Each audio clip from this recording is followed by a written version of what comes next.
Welcome to Peoples and Things, where we explore human life with technology. I'm Lee Vinsel.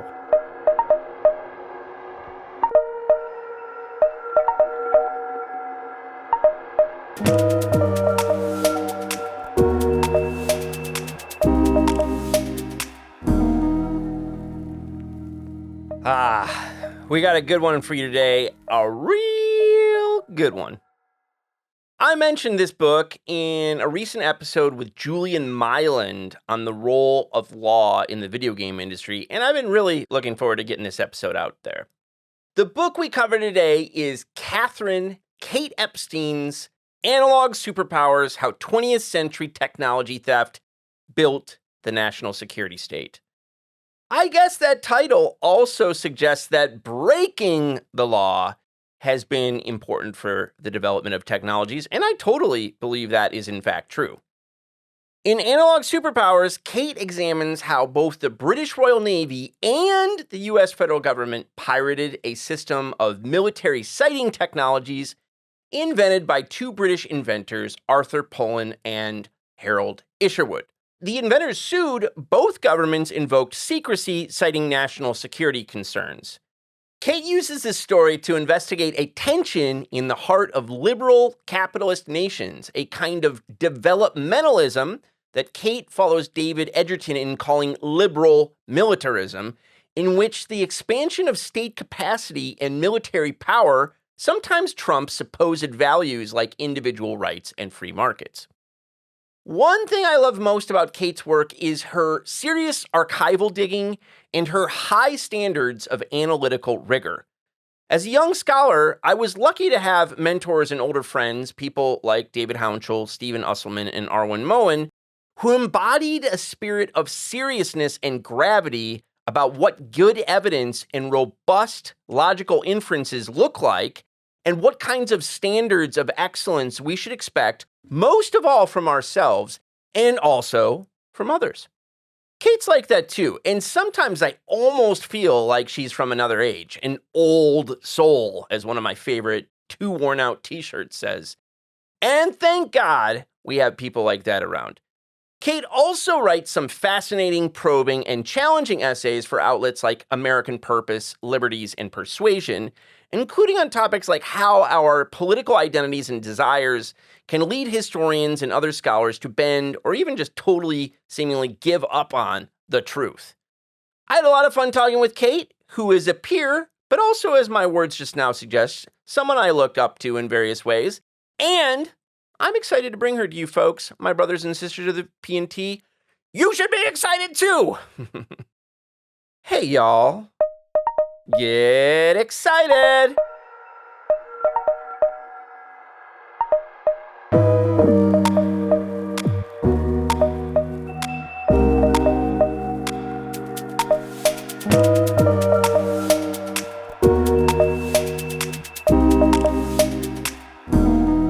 Kate, thanks so much for taking the time to talk to me today. Thank you so much for having me. I've been looking forward to this. So, Analog Superpowers is a neat book. If you're explaining it to a stranger, what do you tell people it's about? What were you trying to do with it? I was trying to write a sort of legal and technological biography, I would say, of a sort of cluster of systems, sort of ridiculously arcane on their face, certainly today, but actually super important in their own time. These were systems for aiming the big guns of battleships, and other big ships, including battle cruisers, in the early 20th century. At their heart were the most sophisticated analog computers of their day, analog as opposed to digital.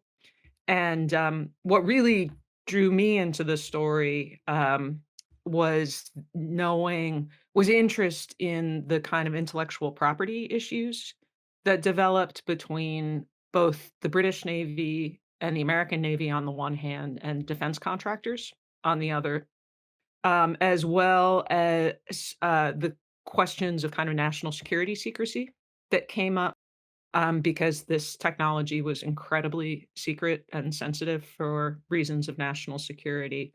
And also, it was a chance to pursue an interest that I hadn't written about much in my first book, but had started writing more about since, which is the nature of the sometimes called the hegemonic transition from the Pax Right. Britannica to the Pax Americana, just kind of Anglo American relations more broadly. Yeah, I mean, it's amazing you follow, again, what you rightly described as kind of like today an obscure, forgotten, and very niche technology, but you manage to pull all these giant themes out of it in really great ways, including, yeah, this transition of power. Um, so how did you wrote this earlier book on torpedoes, and so how did you get into this project? Was it knowing about the intellectual property thing and deciding to dive in, or what was the first kind of hook? It was actually the secrecy hook for Uh-huh. me. So it is one of those kind of serendipitous things. I was actually I was attending a seminar on national security law at the University of Virginia one summer at the recommendation of a historian who was like, this might be useful for you.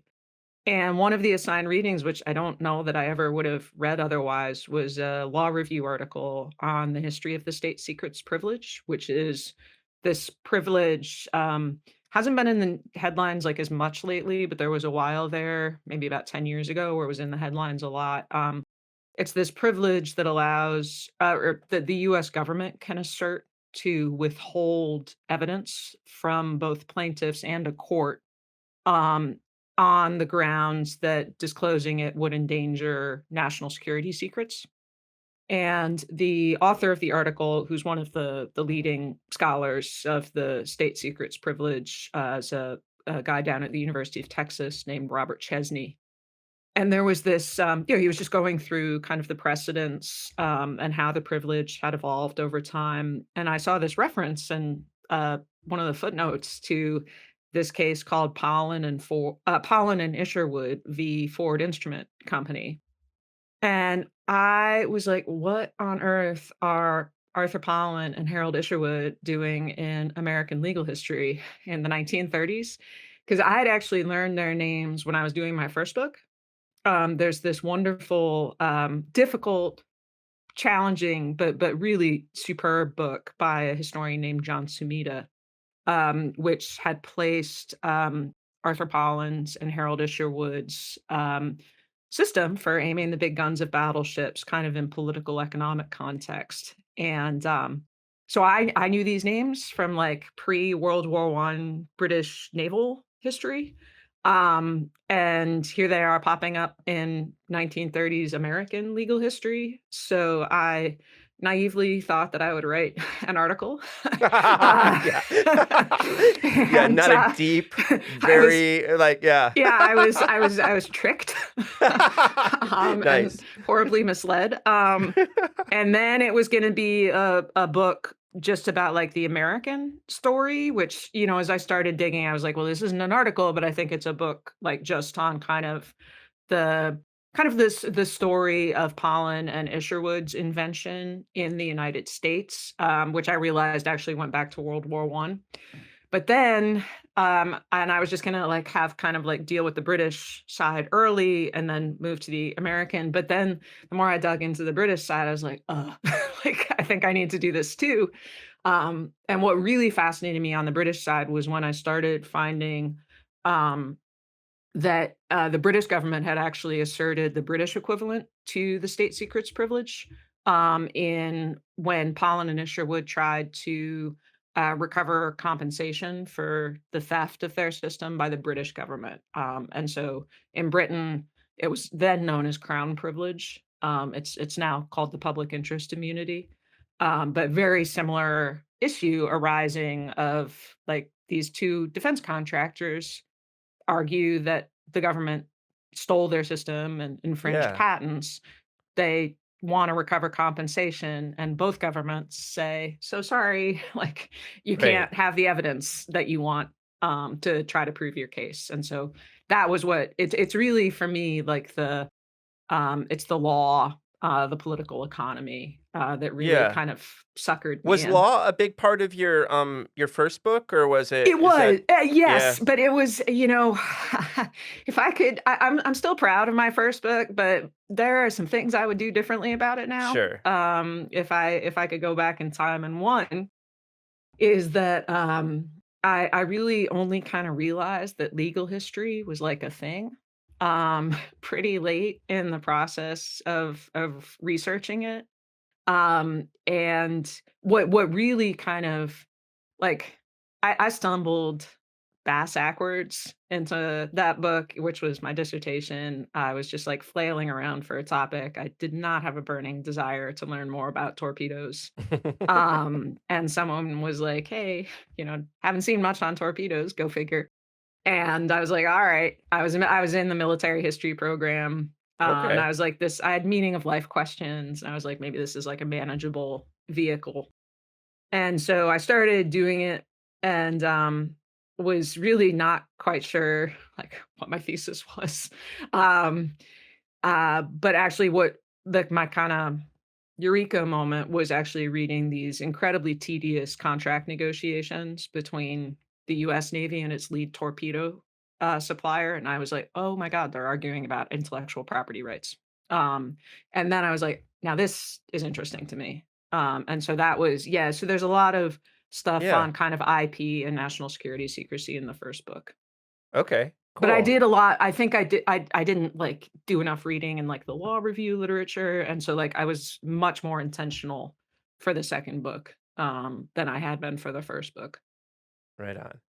So I remember bumping into you at the business history conference. I think it was the last one Yes, in Providence, yeah, Providence, right? indeed. And we bumped into each other in the elevator, and I was like, "So what conferences are you going to?" And this like induced like I don't know existential something or other in you because you're like, I don't know how I think about myself. So I wonder like how yeah like in terms of like subfields, like how do you kind of think about your work and who are the different audiences you're writing to? Yeah, I guess I'm sort of a magpie. Like,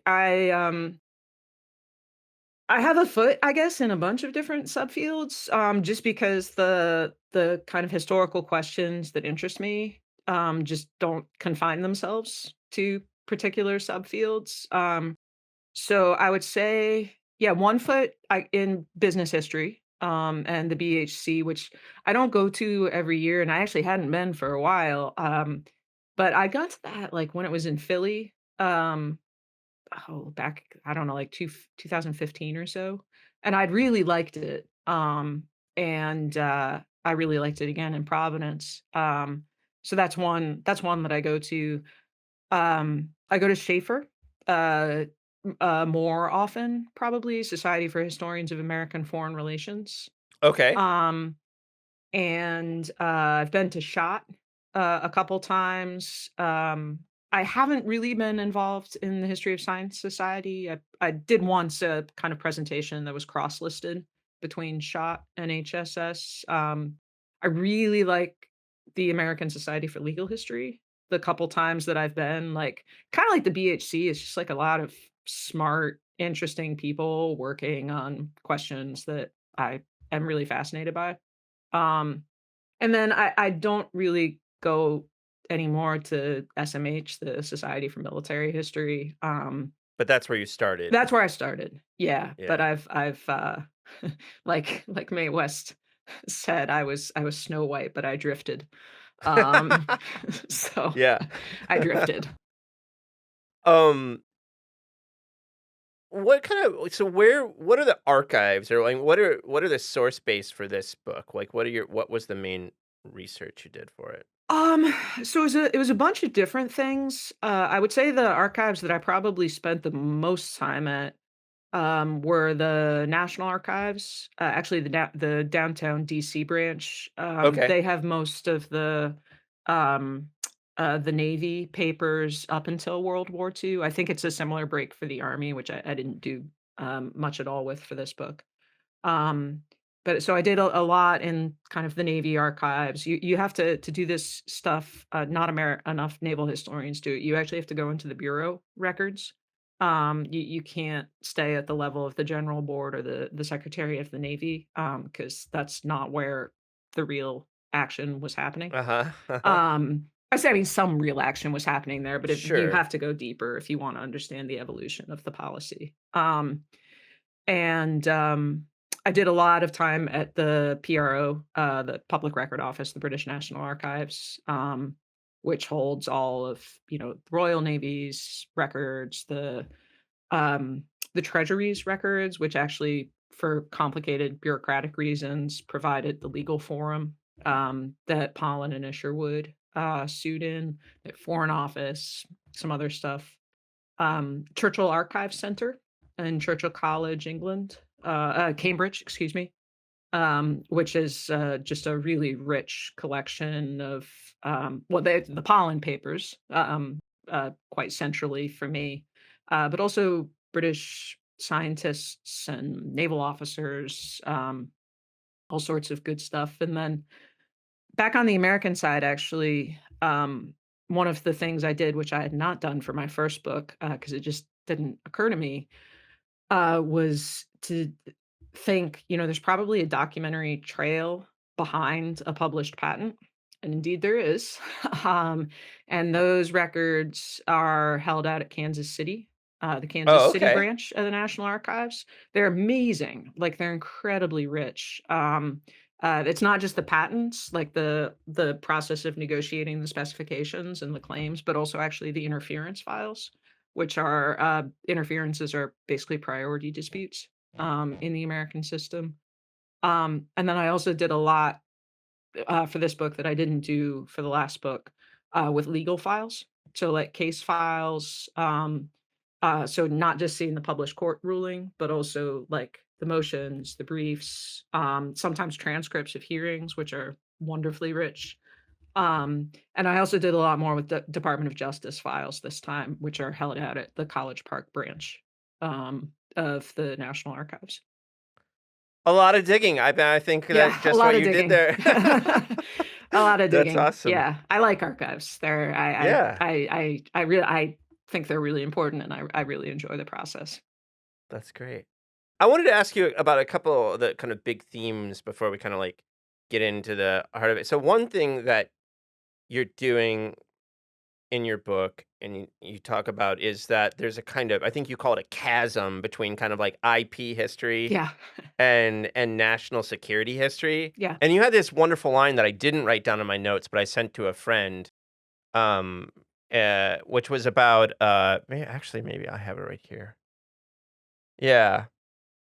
You say this chasm is explained, probably to be explained by the fact that legal historians do not pay much attention to war and national security, and that military and diplomatic historians do not pay much attention to law. Yeah. And so, yeah, explain this, kind of explain this gap chasm and and what you're trying to do with it in your book. Yeah, sure. So, yeah, I mean, I think that there are exceptions, but I do stand by that as a kind of Yeah. generalization. And so, yeah, most of I think when people write about intellectual property in particular, they just and there's a really rich literature on the history of intellectual property by legal historians, but they don't really consider like the quite distinctive context of national security secrecy. Yes. Mhm. Um, and there's one book by a guy named T.H. Odell called "Inventions and Official Secrecy" on kind of that intersection in the UK.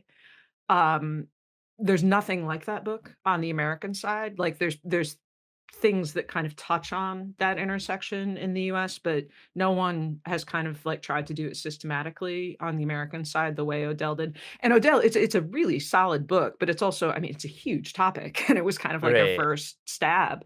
And there just hasn't been much like follow-up. I remember talking with a historian of radio, which is a very good historian, which and radio is like a quintessential dual use technology. at the turn of the century, and the Royal Navy had its fingers like really deep in Marconi and radio technology. And I said, "Did you find anything about secret patents?" And he said, "What are secret patents?" And secret patents are a special category of patents that were created in Britain, that basically allowed the government to withhold publication of a patent on national security grounds. And so that's just like, I mean, to me, that's like awesome. Like, I mean, just as a for just the questions that it raises, like patent literally means open. So Right. like, how can you keep one secret? Like, this is like clearly a rich like political economic vein um, to go exploring. And so I just don't think most legal historians of IP are thinking about kind of the distinctive context, as I say, of war and national security.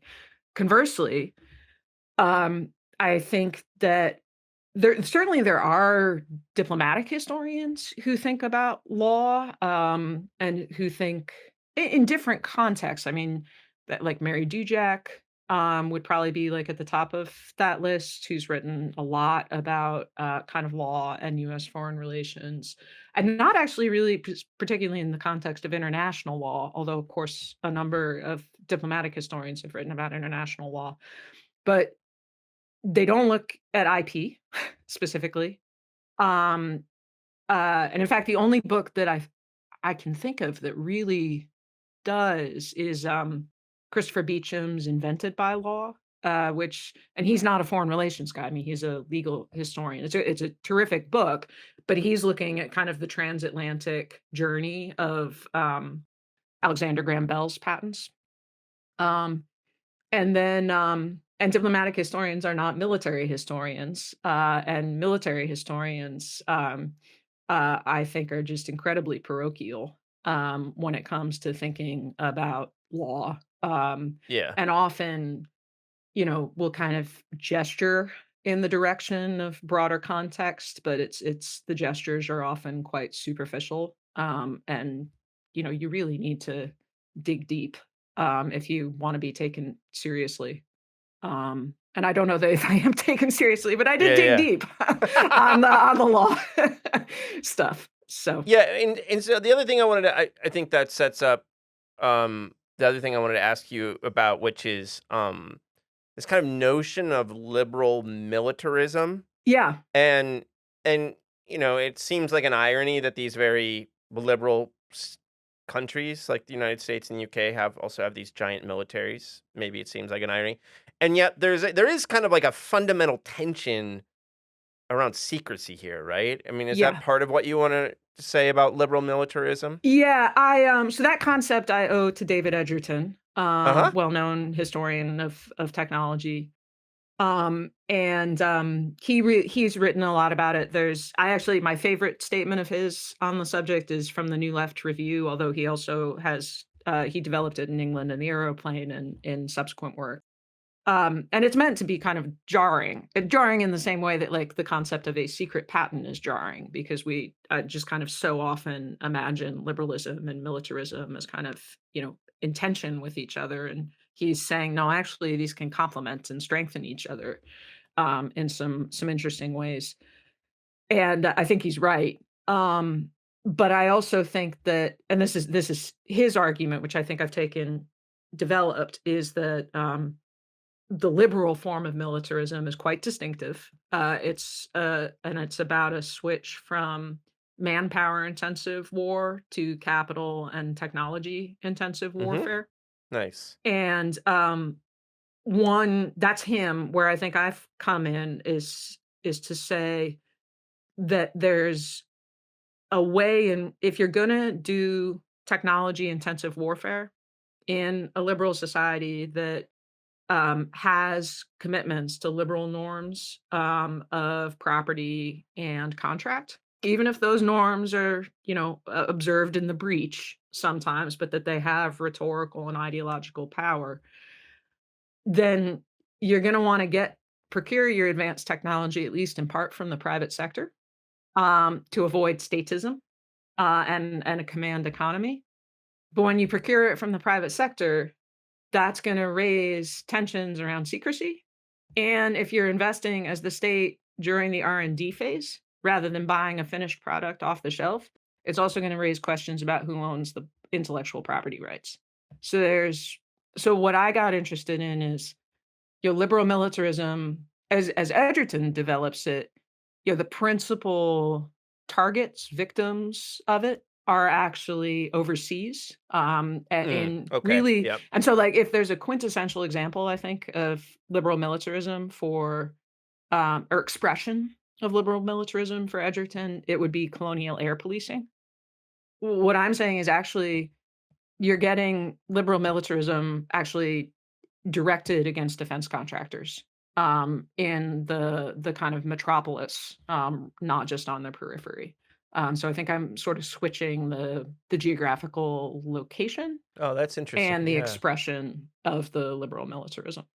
Yeah. You had this wonderful I hate to hop ahead to the conclusion, but you had this wonderful line in there that in this book, the targets of the secretive national security state were defense contractors, and the civil liberty under threat was property rights.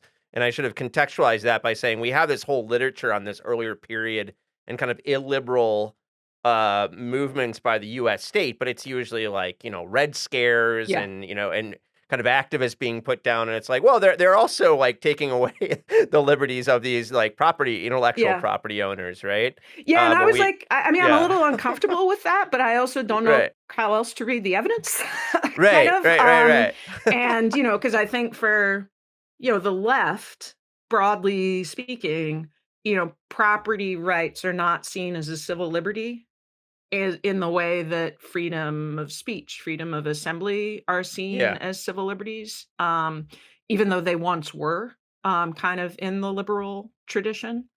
And there are good reasons for that, yeah. that kind of, Shift. that shift. Yeah. But at the same time, I do think that there's also a reason to kind of restore that older continuum and to think about actually property as a civil liberty. I think there's also good reasons to think about defense contractors as not particularly sympathetic. Right, um, that's what you say there. I was gonna bring pr- that up. That was great. Yeah. Yeah, particularly when we're thinking about, like Raytheon and Lockheed, like, Right. they'll be okay. Yeah, And, exactly. the military industrial complex has not been horrible for them. Right. Uh, but there are actually a lot of like smaller and medium-sized firms that are involved. And the military industrial complex can actually be pretty horrible. Yeah, yeah, um, yeah. if you're and it's what happened to Pollen and Isherwood, they got royally screwed, Yeah, in my reading at least. And it was really quite traumatizing for them. totally. Well, let's So go there now. I mean, sure. before we kinda hop into the narrative, I want you to kind of like you had some great stuff in the early parts of the introduction, like setting up for readers who don't know military history or geopolitical history of the era you're writing about how important battleships Yeah. were, Yeah. right? Like, so tell us a bit for a second about battleships and like the place they have in the world during that period. Sure. So, they were kind of where it's at, before aircraft carriers and intercontinental ballistic missiles, Yeah, and strategic bombing, kind of long range bombers. They're how you, kind of projected combat power on and across the world's oceans. They had enormous symbolic power. And so like the illustration I give is, Roosevelt moves the US fleet from the West Coast to Pearl Harbor to send a message to Japan, like that's the communications tool, so to speak. And They're just kind of I mean they're technological marvels. As I say, I did not get into this because I'm kind of a gearhead. Which is right. why some people are drawn to naval Yeah, yeah, yeah. technology, and that Or was not trains or me. whatever. But it Right. is Yeah. hard to not develop a kind of like not admiration, but just an appreciation of just like how phenomenally complex these things were. While still keeping in mind that they, were dealers of death, but phenomenally complex, very expensive. So they cost, a a dreadnought, the famous British battleship. I should know this figure off the very top of my head. I want to say like 1.6, 1.7 million pounds, which in dollar terms, you multiply that by five at the exchange rate of the day. So you add this up, and like a single battleship is like an appreciable percentage of a national budget. And so there's also they represent huge opportunity costs at a time when there's rising demands for what we would now call welfare spending. So these are really, yeah, I mean, really quite central, or ought to be quite central, I think, to any study of kind of national political economy. Yeah.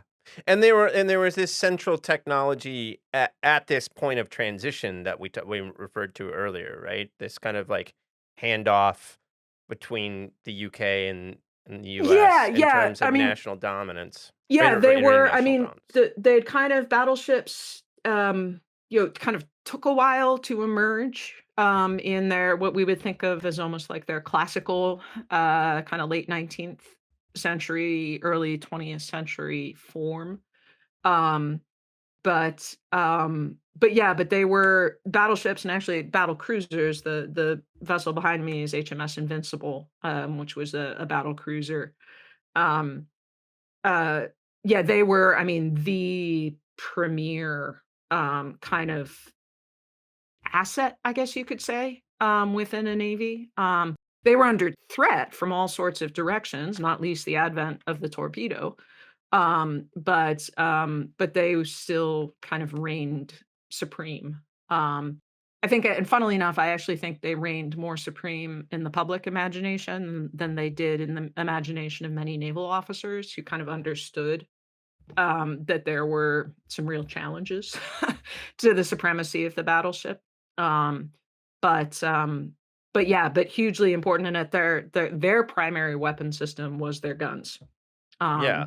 and that's where my guys come Yeah, well, in. you're doing great. This is beautiful. So, I mean, you start the book with a really nice description of kind of like setting up what it would be like to fire like a 6-inch gun Yeah.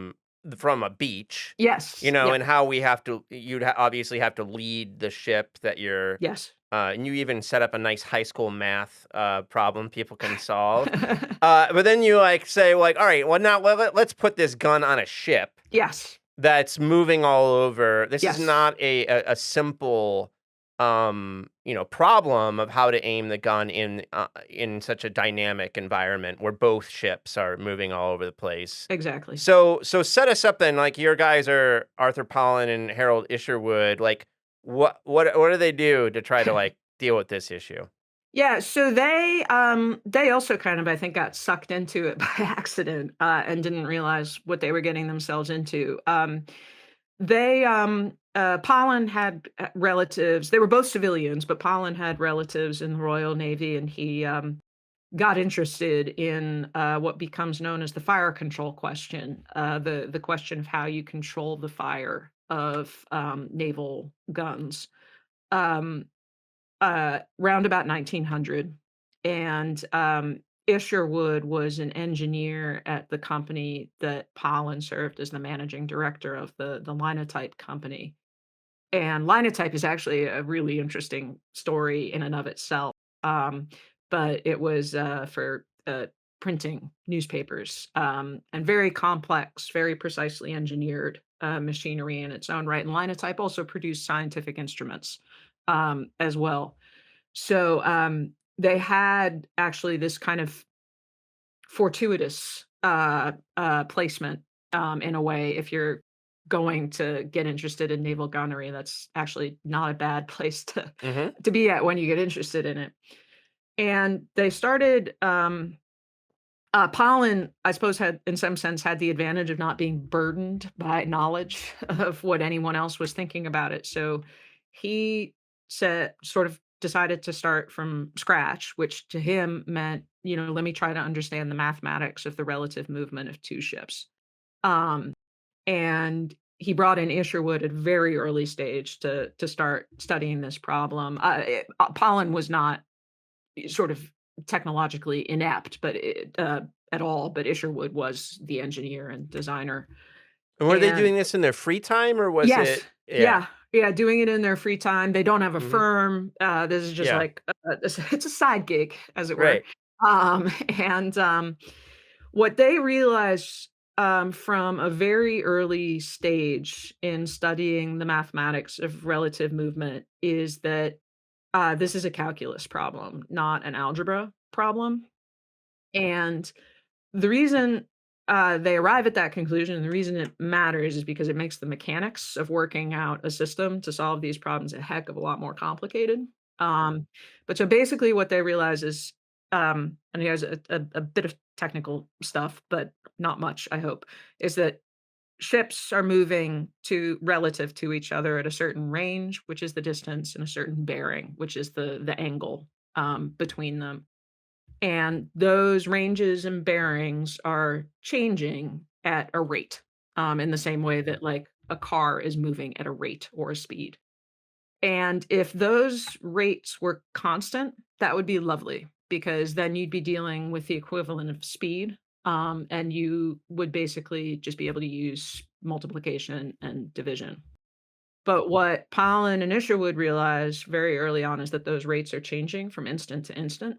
So it's like I always thought of it like I'm not like I'm not math is not intuitive for me. And so I actually thought back to like high school physics, and to me it was like the difference between speed and acceleration that you learn about in physics class, which and the reason you take physics at the same time as calculus is because acceleration is differentials and integrals, and not calculus.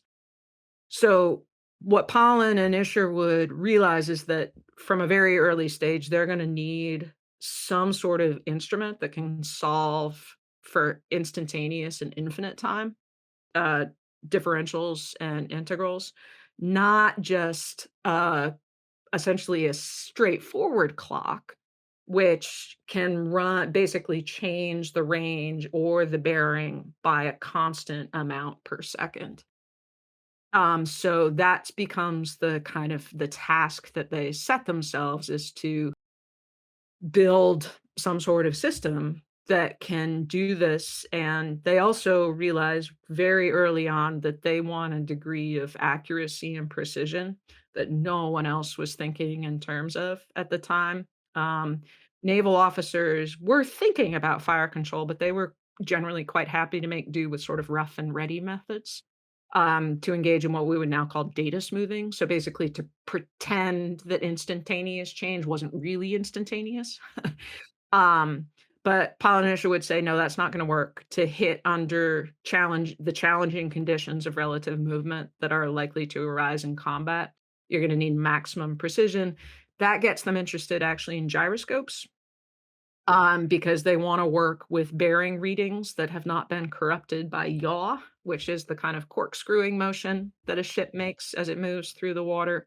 I Um hadn't read about Sperry in a long Oh, time, like, yeah. Thomas Hughes, his famous historian of Exactly. technology, Exactly. has his I think it's his first book is I his might I think Sperry that's right book. too. Yeah, Yeah, and, yeah, yeah. yeah, so this is Sperry. It's also Gyroscope stuff. also Donald Mackenzie's, Oh, yeah, book, that's right. Inventing Accuracy, Yeah. and that was actually really helpful for me is to because Mackenzie develops this concept he calls gyroculture. And that's really is kind of Pollen and Isherwood are very like lots of people are getting interested in gyroscopes in the early 20th century, and they're like right at the cutting edge of that.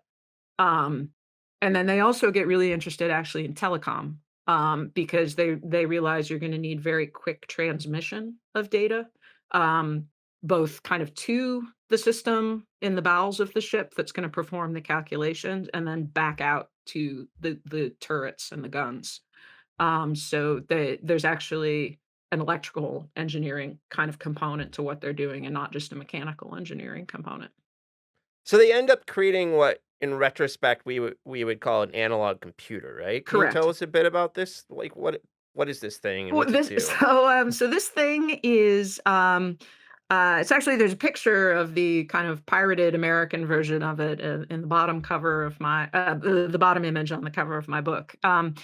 But it was uh a system basic it was a computer that solved calculus problems, that solved the equations governing the relative movement of 2 ships.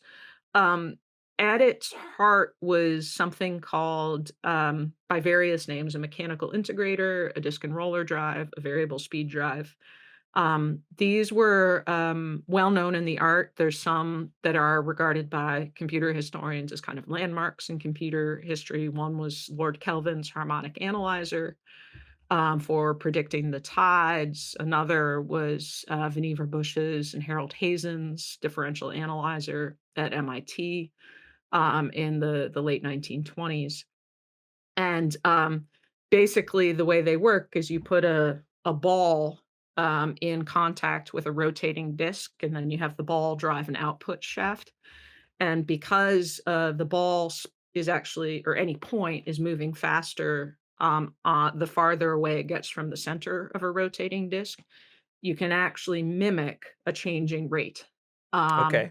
Basically, you create the reason they're called analog computers is because they create an analog, a mechanical analog in this case. You can also have electrical analog computers, a mechanical analog of the changing rate.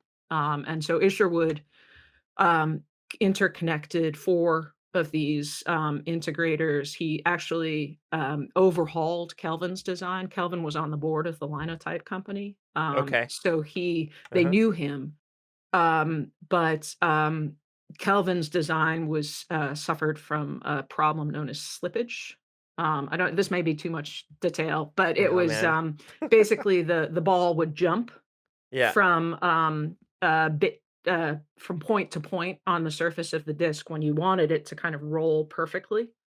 Um, Isherwood found a way to basically minimize that problem, and he did it, and this was quite a feat, without the use of servo mechanisms, actually. So yeah, it's kind of like imagine I always think it's a very sort of Victorian steampunk, Yeah, yeah, totally. vibe to it. Yeah. There are several steampunk fans who are Oh, there regular you go. listeners of Okay. this. So they're in heaven right Yeah, now. so and it kind of from the outside, it looks like this really goofy, like sort of a strange oven. It's Uh-huh. just like this, it's literally a black box. So I say in the book, Yeah. it's actually looks like a black box. It is a black box. And actually, Collins and Isherwood's ambition was to create a black box technology that could function without human intervention and without uh, reference to the outside world once it had been initialized with data. So it was actually regarded in its day as a form of what we would now call artificial intelligence. One observer refers to it as a machine that uses intelligence because once you initialize it with data about range and bearing, and courses and speed, it can go on spitting out predictions of the target's future location without being adjusted. It's amazing. So these guys got this cool system they built. Yes. Now they wanna sell this thing, Yes. and that turns out not to be so easy, right? It turns out not to be so easy. So, um, one that I sort of in my sort of technical description of what they did there, I kind of compressed the actual historical development of their system. So they call it a system, which is actually is almost a term of art for them. And what they mean by that is that there's a combination of both mental labor and material embodiment. Um, and to me, it's actually very similar to what we would now call the distinction between software and hardware. Right. And so this is, This comes up in the book. It's really yeah, fascinating that they're already thinking basically in that way, and that yeah, the software part of it is as important to them as exactly, the yeah. exactly. And they actually have the software part, which is basically it's algorithms. It's the equations that govern relative movement. They have that pretty well figured out by themselves. They've recognized the need for a gyroscope. They've recognized the need for something that can cope with instantaneous and infinite time, not just finite periods of time. Um, Basically, before they approach the Royal Navy, which is in 1904. But they have no way of actually building a physical embodiment of these ideas without financial assistance from the admiralty, the department that controls it. So they kind of face a conundrum about what to do. And I go through kind of what the legal landscape would have looked like to them. The problem with the patent system is that it favors basically the hardware aspect of invention and not the software aspect. So they're worried that they won't be able to take out a patent that kind of covers what they regard as the true scope of their invention, which is mental as well as material. There are these things called pioneer patents. Beecham's book, Invented by Law, is very good on these.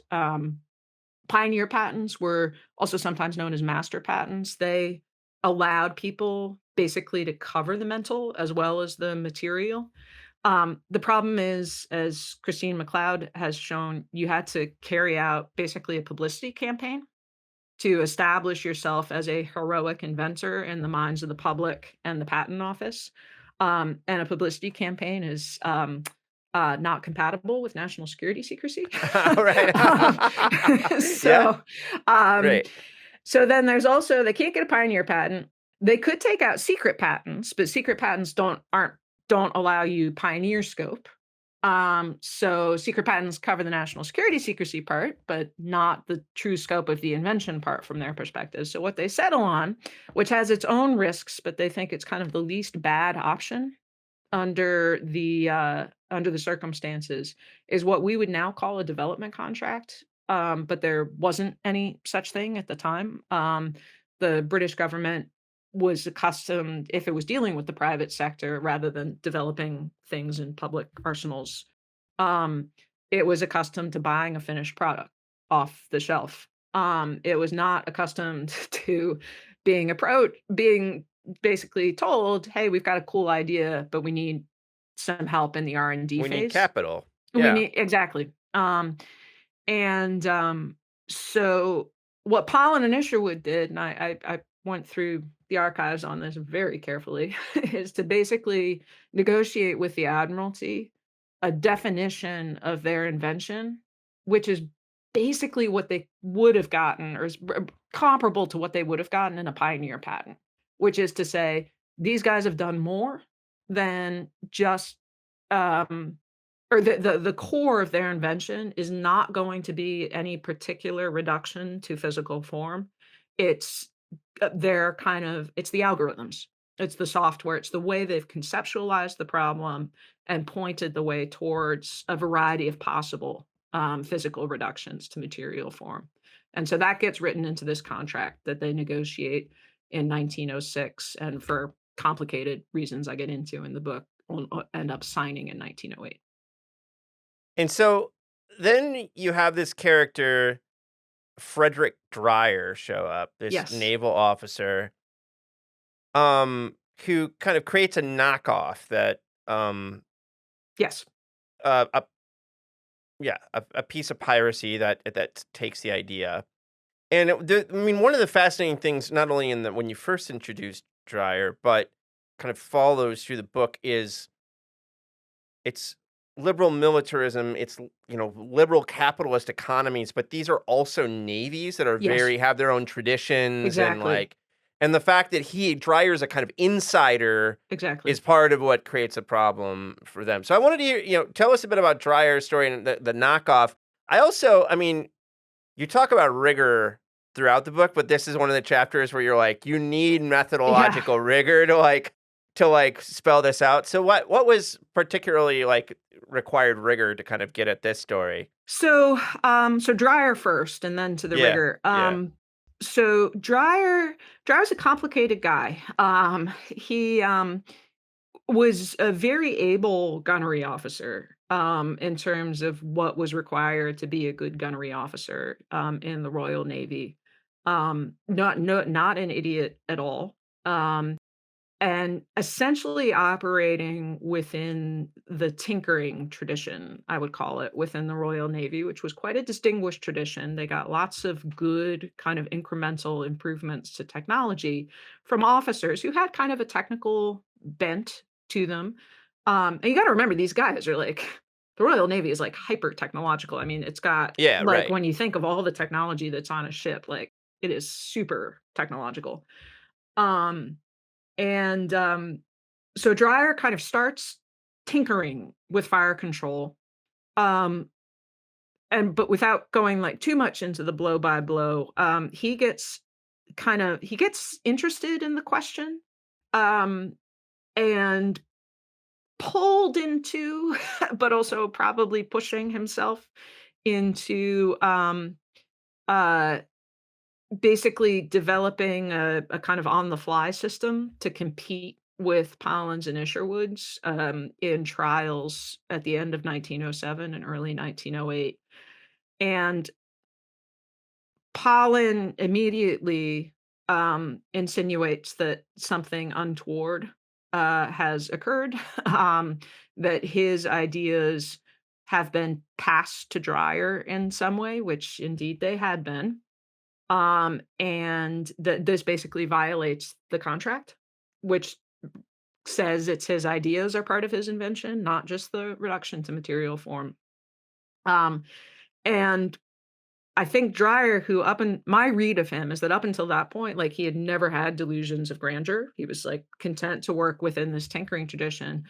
But once Pollen starts making insinuations, his hackles get up, he digs his The heels honor in. kicks in. Yeah, he gets really defensive, Yeah. and to so far I mean, I read him as and this is attested to by people who served with him, whose descriptions survive, that he was not a man who liked having his intelligence or competence questioned. Right.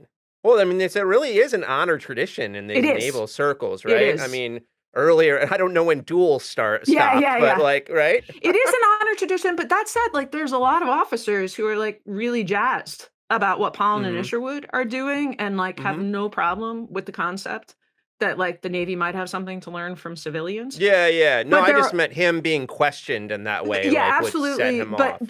it's wrapped up even more in that honor tradition, is what I'm saying for him and for some others who think like him is like, civilians, like, what do they Right. know? They're a bunch of mercenaries, basically. Right. Yeah, Like, exactly. Yeah. we're noble, noble public servants, Yeah. and, um, and so I think that, like, what the uniform represents, as a both as a symbol of honor, but also as in Dreyer's mind, conferring some sort of expertise that no civilian could ever have, um, is not true of every naval officer, but is certainly true of Dreyer. Absolutely. Um, so anyway, to sort of fast forward, Dreyer, as you say, ends up producing a knockoff system in cooperation with an engineer named Keith Elphinston, who worked for a British instruments firm named Elliott Brothers, Elliott's. And Dreyer denied any credit to Elphinston, just as he denied any credit to Pollen and Isherwood. And Dreyer's version of the story became not that he had pirated Pollen and Isherwood, but that actually Pollen and Isherwood had pirated him. Um, and that becomes the kind of because of his insider position, he's very good at ingratiating himself with powerful patrons. I imagine him as a guy who kissed up and kicked down. That that becomes kind of the official institutional Yeah. memory of the Yeah, Royal yeah. Navy. And Pollen's left kind of on the outside pounding the doors saying, "Hang on." um, so and then that's tied with the kind of rigor question is that you have essentially two competing historical narratives, each self-interested. Um, and so the question becomes, does one of these have more evidence to support it than the other? And my judgment was that yes, one of them does. That was also the judgment of an expert independent commission that reviewed some, although not all of the evidence. I saw much more than they saw. That's great. I mean, I think that, this is something I've been thinking about a lot recently is just like how people's self-interested stories tend to be kind of ideological in nature, right? And just in expressing the interests of where they sit in the world. It's not like radical to say that, No, right? no. Uh, Yeah. yeah. No, I But agree, part and of art, yeah. it's kinda like, I mean, everyone's got an angle. I've got an Yeah, angle, totally. but, uh, but then I also I'm I I reject the notion at the same time that, like, we can't in some way distinguish between things that are closer or farther from being supported by evidence, call it truth, if you will.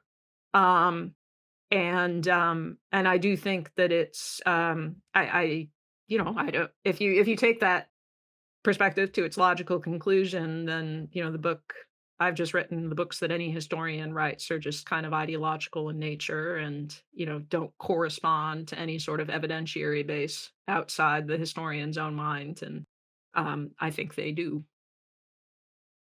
No, I think it's really important actually. I mean, I've been dealing with like writing about the 90s, and you can just see the kind of gap between what people in the Clinton administration are saying, for instance, and what is actually looks like is happening in the economy that you can get at from all these other sources. And it's like Right. it is our job to like point this out, folks. Like I think so. I mean, like that's at least how I understand my job. Yeah. Yeah. And I don't know. And you can think about it. I'm actually, there's a line that Virginia Woolf has, which I'm actually misquoting, although I actually do think my misquote is better than her original, which is wordier, that truth is made up of a variety of error. And so you really want to like study as many of the angles as you can, but like I also, have my own authority and judgment as a historian for better or worse. And I think some of these angles comport better with Yeah. some sort of externality than others do. Right on.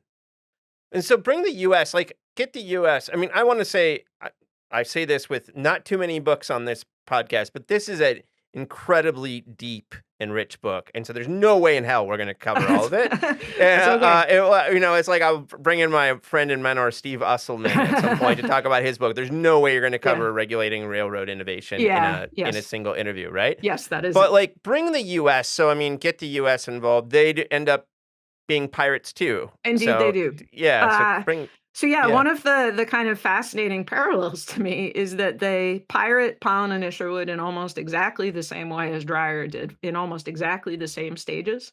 So part of what was so distinctive about Pollen's and Isherwood's approach, as I explain in the book, was that they took bearings and bearing rate as seriously as they took ranges and range rates.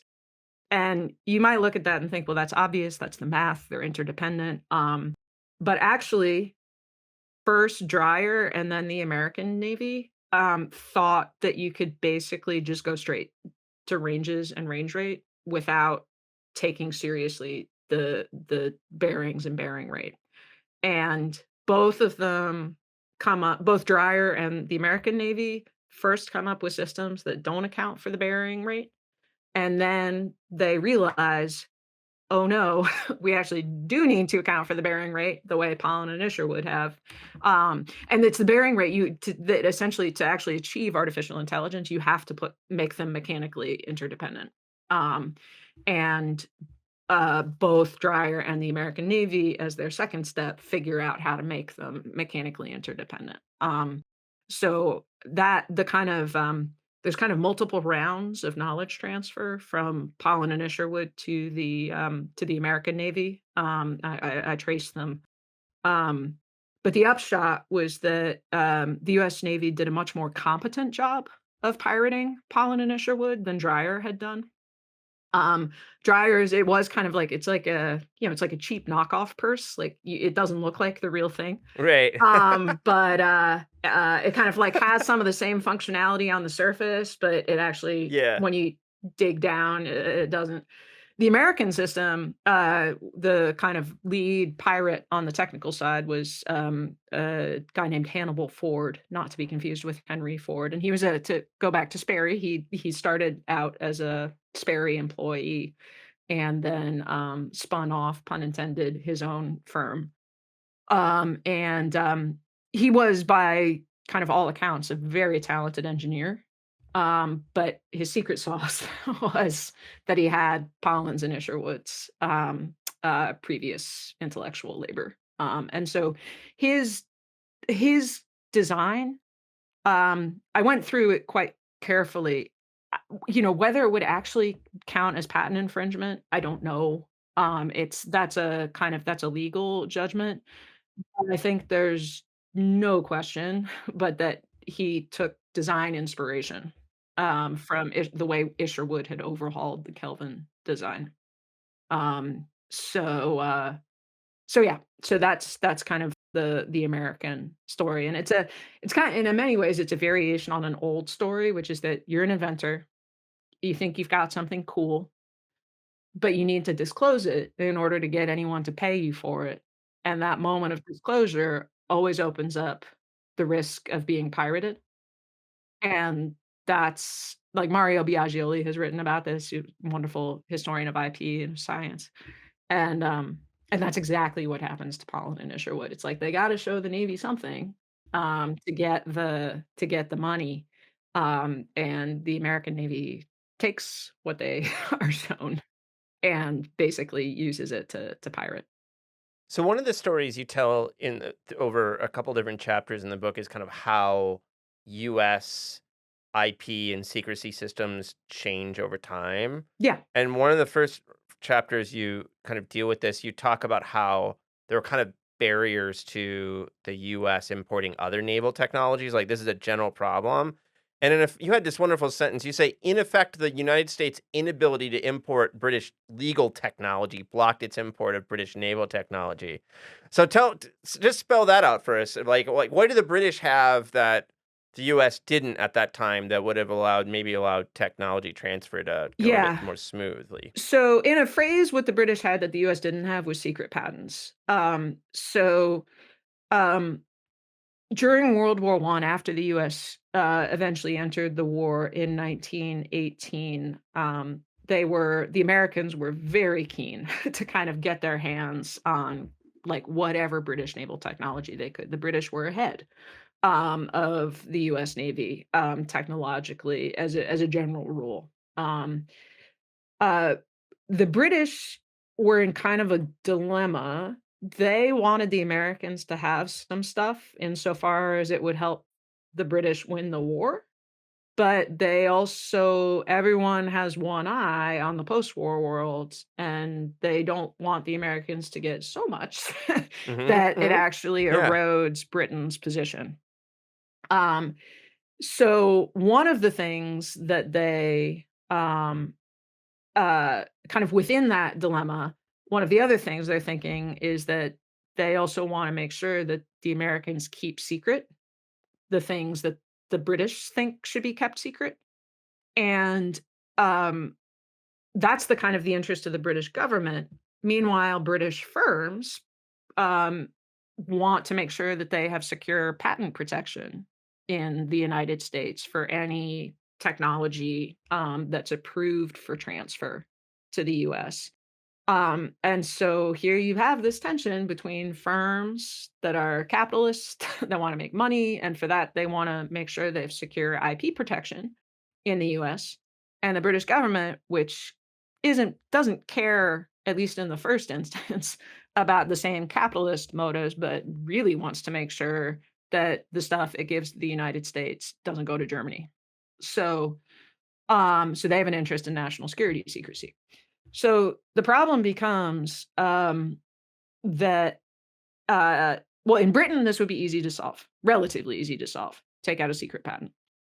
The US patent system doesn't have secret patents. And the reason it doesn't have secret patents is because the patent laws are a little bit different, than they are in the UK. And there is a provision. Well, for one thing, there's a provision in American patent law that says as soon as a patent is issued, it has to be published. That provision is in British patent law. And the other provision in American patent law is this system of interferences, which are quite technical, but basically are priority disputes. So basically, the patent laws say that the US Patent Office, whenever it gets a new patent application, has to search the prior art And if there's a conflict over priority between the new patent application and another pending application or already issued patent, declare an interference. Um, and in the interference, the laws say the interference is governed basically by liberal norms of due process. Both sides get to see each other's stuff. Um, and so that is totally incompatible with national security secrecy. Right, right, Basically, right, if an right. interference is declared on a patent application that the US Navy would like to have kept secret, there's nothing it can do to stop the other party from seeing the file. So, and the US Navy, and particularly the Bureau of Ordnance, which handled fire control and guns, they're constantly, like, tearing their hair out saying, "We gotta have secret patents. We gotta have secret patents." But they can't. They just these are, to the shoals of US patent law, which secret patents founder on. And the British say, well, that's a problem. You can't guarantee the secrecy of the stuff we give you, while also satisfying the IP demands of the firms that have built this technology. The most important one that I look at is Vickers, which is a really big British armaments firm. And, so that's what I mean when I say it's really they can't the US Navy would love to get more British naval technology, but it can't adapt its own legal technology, its patent system, to provide the security that the British government is looking for.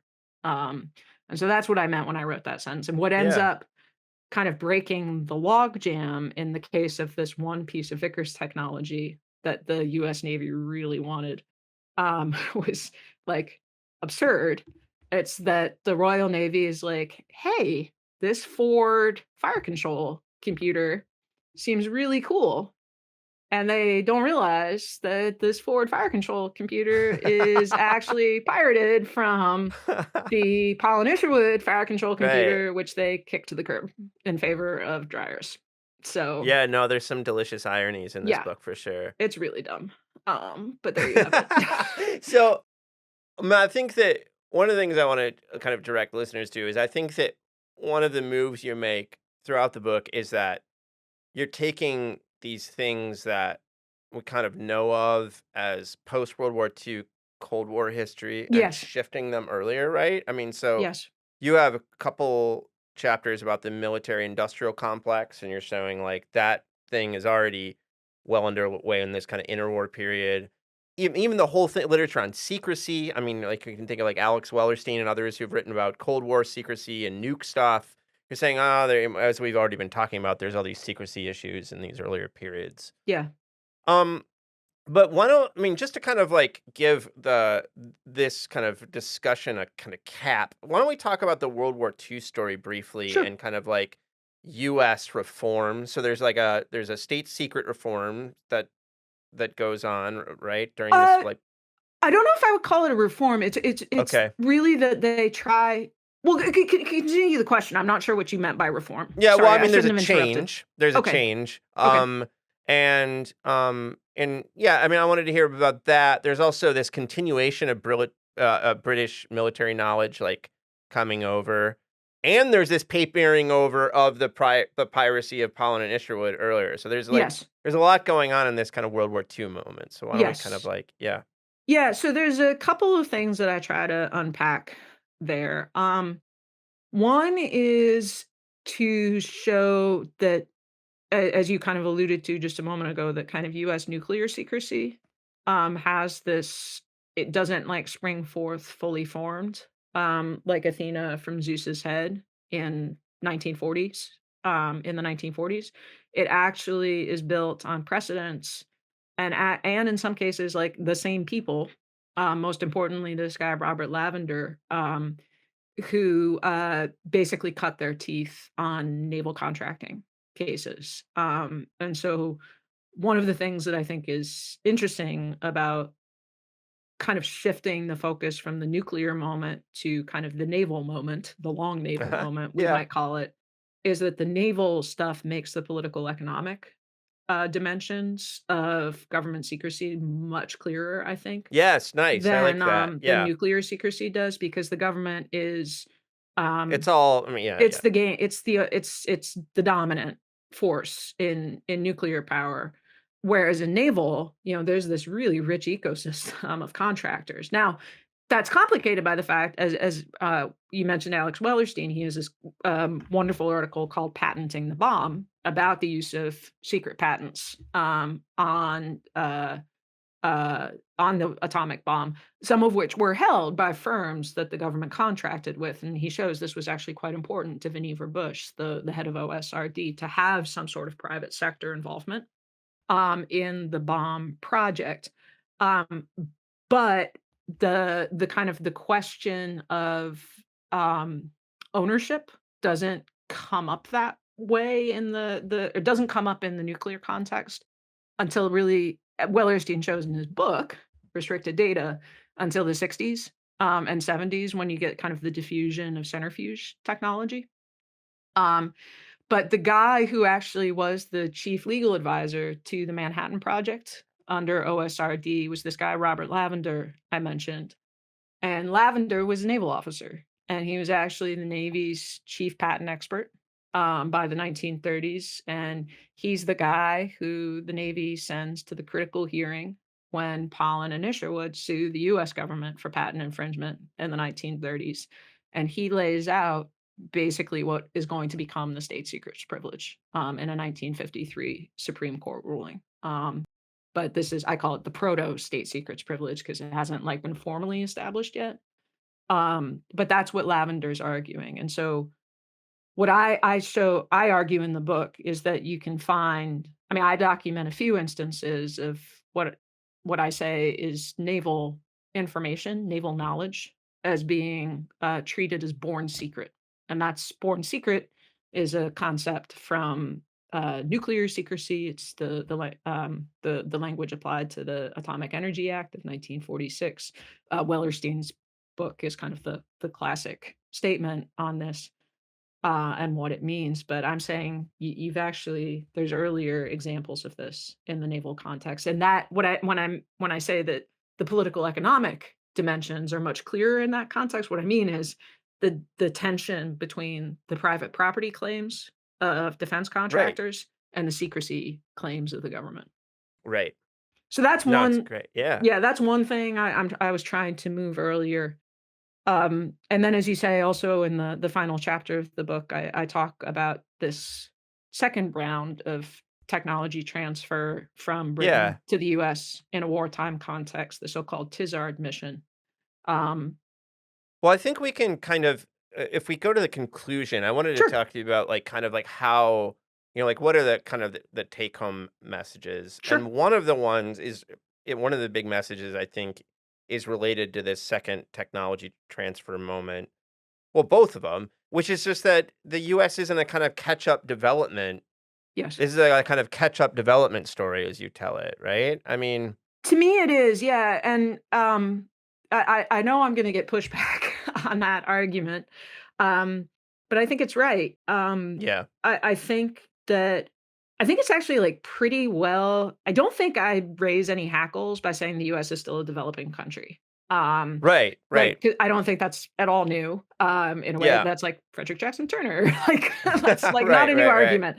But Right. there have been people who have said that. That to me, the most important and kind of power and just like incredibly deeply researched is Richard Franklin Bensel's work on kind of the political economy of American industrialization. And Uh-huh. he's I think fantastic. I'm like, look, it's not an industrially mature power. It is industrializing, and I've written about this in other contexts as well. That like the U.S. is still hugely dependent on British capital, like up until World War One, into World War One.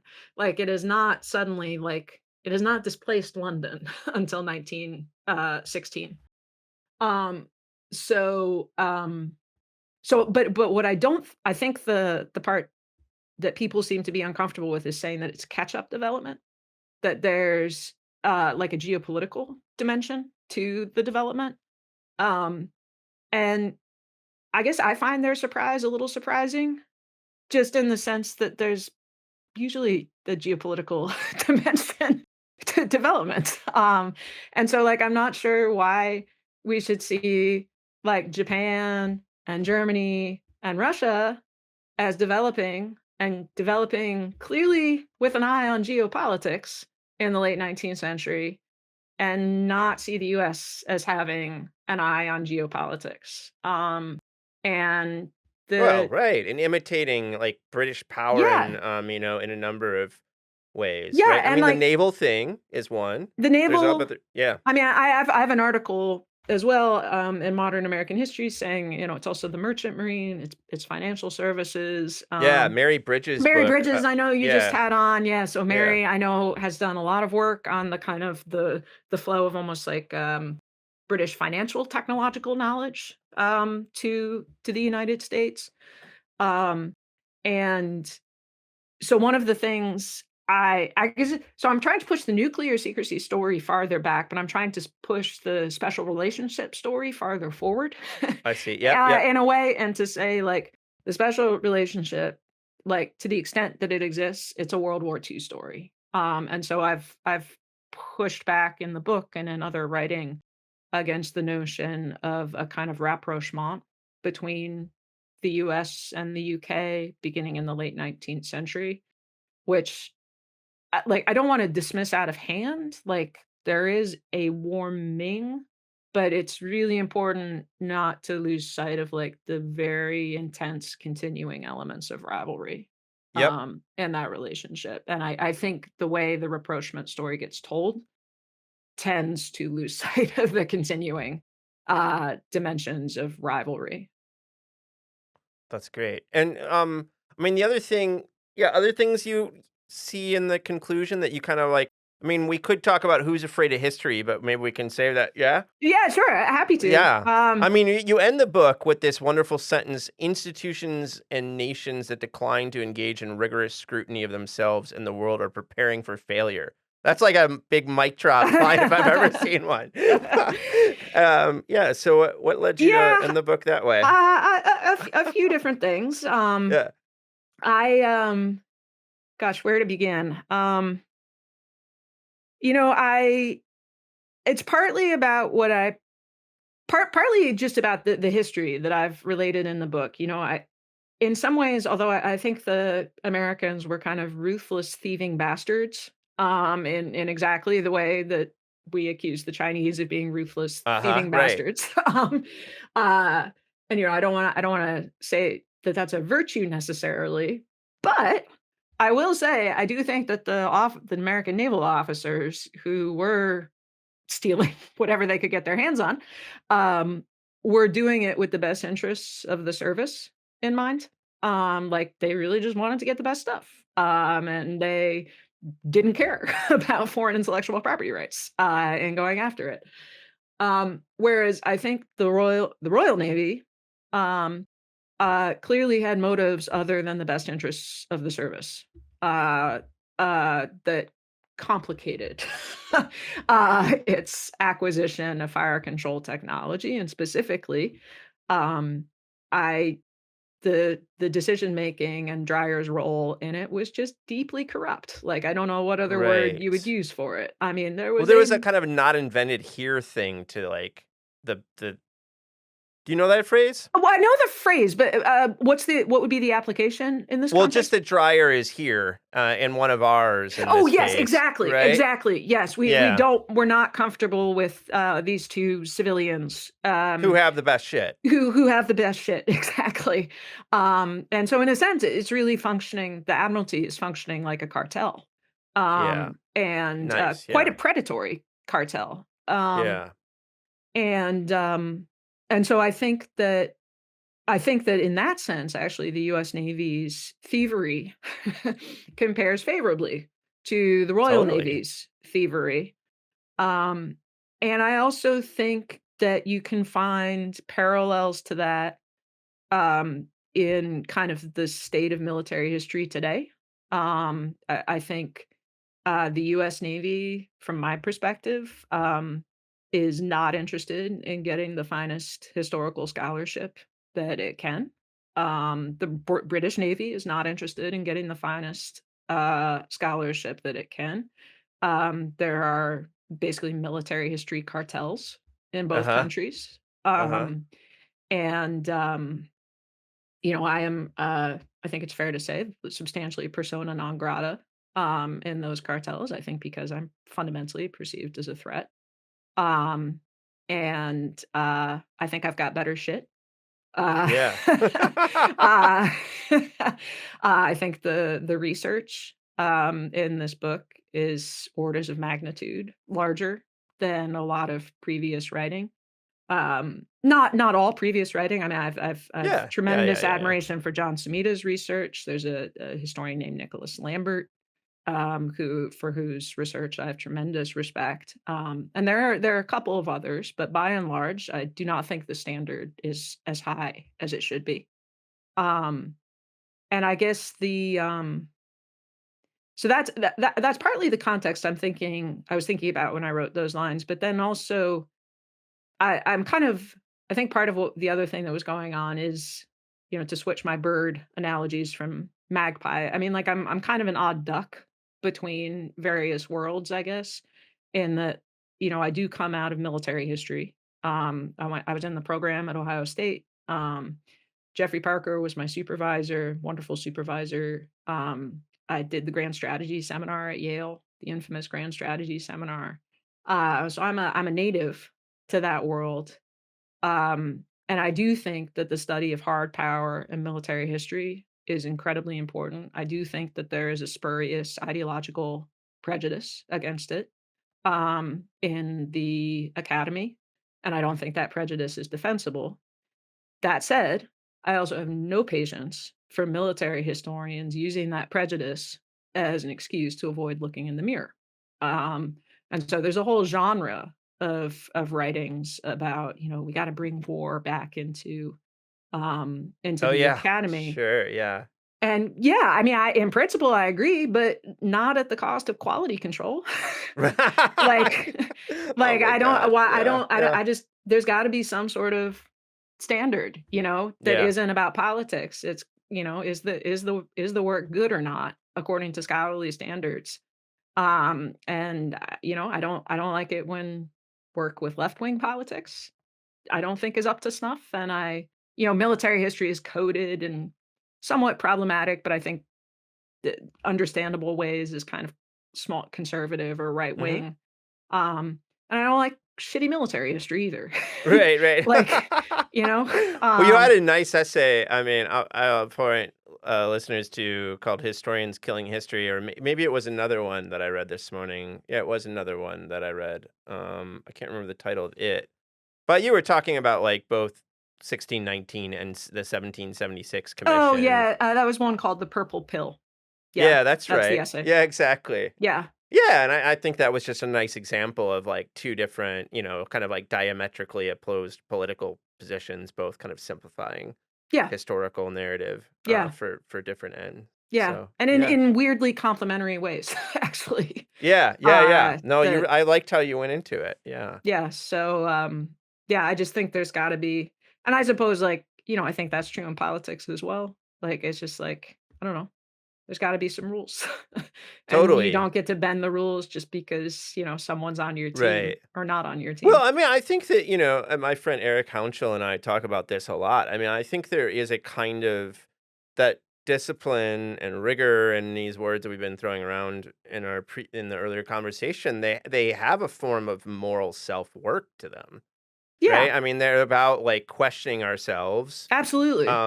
Yeah, and so I mean, I think that, I understand earlier kind of STS critiques of objectivity and neutrality in these things, and I get it, but it's also like if you don't have kind of standards and habits that involve like pushing yourself and questioning the way you come into a situation, thinking about it, Yeah, you're in deep shit. yeah, It's kind of, and yeah, so yeah. yeah. No, I'd like I feel that we ought to dwell, somewhere between the binary extremes.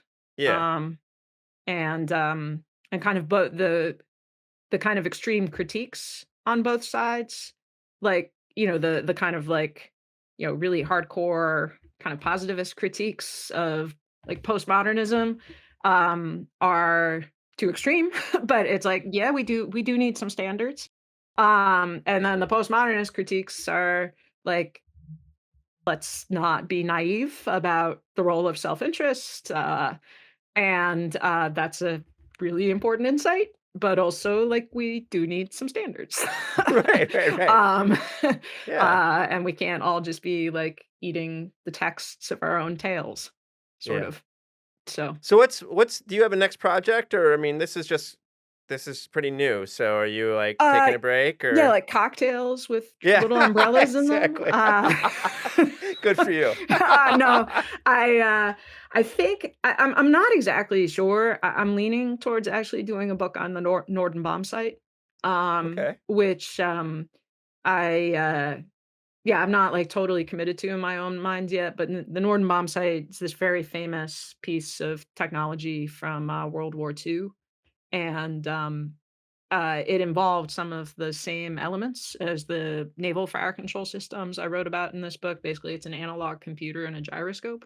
Um, and Norden was also a Sperry employee. Um, and there's also a British bomb site story, which actually Paul and Isherwood play a small part in. And so there's a lot of archival material that I've identified, which I'd kind of like to sink my teeth into. So I That's think awesome. that might be the next You're a project. gyroculture person. I guess I am. I mean, because torpedoes have them too. I know. Actually, I yeah. know. So yeah, I know. I know. I promise you that I did not, I know, as a no. young girl, think I want to be a gyroculture person. That is my Uh ambition in life. Yeah. no, no, what you were saying earlier about like you didn't start off as a battleship girl. Yeah. Like No. I'm the same with my first car book. Oh, My no family kidding. hated Not a cars, car guy. Yeah. Not at That's all. funny. No, no, it was regulation Yeah. and Yeah. Yeah. it Yeah. was like Yeah. Yeah. it was the nerdy state power stories that Exactly. interested me. And it only, then by teaching about cars and writing about cars, I came to appreciate them as aesthetic objects and things. And I appreciate them much more now than I did Yeah. before grad school. But it was not like, like a car fetish the way some people get into it. It's an So, interesting yeah. thing too, because sometimes, like, I wish I were more of a gearhead and, like, I wish I had more Yeah. of a technical background. Like, one book I really admire is, David Mendel's Between Human and Machine, Mm-hmm. which deals with some of the same technologies that I do, and Mendel has serious technical chops. I Oh, mean, he's an totally. Yeah. inventor and an Yeah. engineer. Yeah. Yeah. Um, and so, like, I think there's things that just, like, he gets Yeah. that, like, I can get up to a point, like, but I have to grind, like, I just would spend hours studying patents, like, Totally. to try to understand them, and I strongly suspect Mendel takes about, like, 5 seconds, to understand some Right. things that take me, like, 5 days to understand. Um, and Mendel, like, to his great credit, also has a real historical sensibility, but I do think that, like, one advantage I have relative to some people with more technical chops is that, precisely because it doesn't come easily to me, like, I Yes. have to actually explain it to myself Totally. I feel first. the same way about myself and Yeah, like the auto testing stuff is like I have to break it down into kind of dumb language for myself to get exactly. it and then it actually is helpful. So, Exactly, and I think yeah, also it's helpful to, like, also actually in some ways be motivated by, like, the bigger picture questions, totally. Yeah. so which I think serves as a like, I do think the details in the weeds are really important, Yeah, um, yeah, but I also think, like, you can't live down like, you do have to pop back up and totally. ask bigger questions as well, and those are the ones that I think I'm probably more excited about. Kate, this has been so much fun. Thank you for this great book and thanks for coming on the show. Thank you so much for having me, I really appreciate it. It's been a pleasure.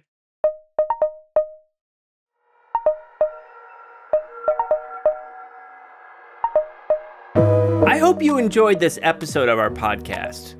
You can reach us with questions, comments, and suggestions at leavinsel@gmail.com or by following me on Twitter at STS_news or on YouTube at People's Things. Our podcast is distributed by the New Books Network, the leading platform for academic podcasts, so that you can find us wherever you get your podcasts. Peoples and Things, like most things in this world, depends on the work of many people. I want to thank my brother Jake Vinsel for writing the music for the show. I want to thank my buddy Juliana Castro for designing the logos for the podcast. You can check out her work at julianacastro.co. Joe Fort is the producer for the podcast, and Mandy Lamb is the production assistant. This podcast and other Peoples and Things programming are produced in affiliation with Virginia Tech Publishing and supported by the Center for Humanities and the University Libraries at Virginia Tech. For information about other podcasts from Virginia Tech Publishing, visit publishing.vt.edu. For the entire Peoples and Things team, I am Lee Vinsel. And most importantly, I want to thank you for listening. Thanks.